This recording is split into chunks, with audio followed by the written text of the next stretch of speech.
Welcome to west Godavari అమ్మమ్మ వంటల video అండి. ఇదిగోండి ఈ క్లాత్లో మూట కట్టి పెట్టాను చూసారా బేసిన్లో. నిన్న రాగులు కొన్నాను కదండి, 2 కిలోల రాగులు ఒక అరగంట నానబెట్టేసి శుభ్రంగా 10 సార్లు కడిగేసి క్లాత్లో అలాగే మూట కట్టేసి బేసిన్లో పెట్టేసానండి. ఇదిగో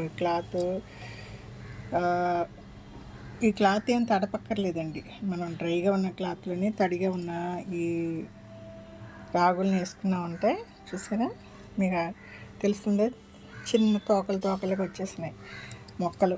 ఇప్పుడు మీరు చక్కగా ఎండలో అండి ఒక ఎండే వరకు మధ్యాహ్నం వరకు 2-3 గంటలు ఆరబెట్టుకునండి. మూకుల్లో కొద్దిసేపు అట్లా వేడి చేసేసుకుని నేను మిషన్కి పంపుతండి. కమ్మగా వాసన వస్తుంది, పిల్లలు తింటారు. మా మనవడికి వస్తుంది, మా మనవరాలు కూడా స్కూల్కి వెళ్ళేటప్పుడు రాగి జావ తాగుతుంది. వాళ్ళిద్దరి కోసం 2 కిలోలు పట్టాను. పెద్ద అమ్మాయికి 1 కిలో, చిన్న అమ్మాయికి 1 కిలో మాకు ఉంది.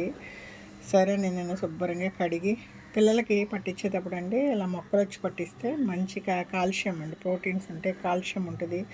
మనం ఇచ్చిన పిండికి బెనిఫిట్ అండి. మీరు షాప్లో రాగి పిండి కొన్నాం రాగి జావ మేము హెల్తీగా పెడుతున్నాం పిల్లలకి, అది కదండి.